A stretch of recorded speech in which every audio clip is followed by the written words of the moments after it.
Imagine living at a time when going to the bathroom was a chore. Welcome to the medieval era when toilets were anything but comfortable. Medieval toilets were known more commonly as garderobes or privy chambers.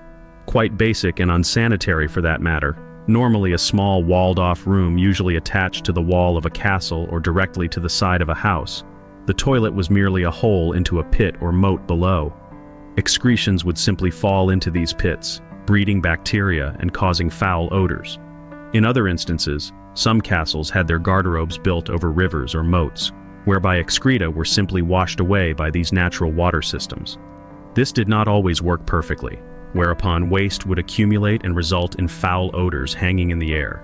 The actual shafts for wastes were constructed in castle walls and led to cesspits, which had to be manually emptied, a job no one envied. Things were even worse for the common folk.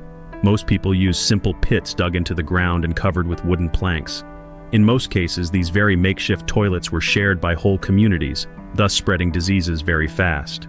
Personal hygiene was a big problem at that time since there was no running water and sewage systems. Leaves, moss, and even their hands, whatever they could get their hands on, served as toilet paper. Usually, general lack of proper sanitation meant diseases like dysentery and cholera would break out regularly. With this medieval period being an age of darkness, little insight into the existence of germs and hygiene, these toilets must have been a serious health risk. Where cleanliness and privacy typify the toilet today, medieval toilets were a far cry from our modern bathrooms. They smelled badly, were unsanitary, and replete with some of the harshest reminders of medieval life. They were never far away. It is a contrast to make us appreciate modern plumbing and sanitation all the more.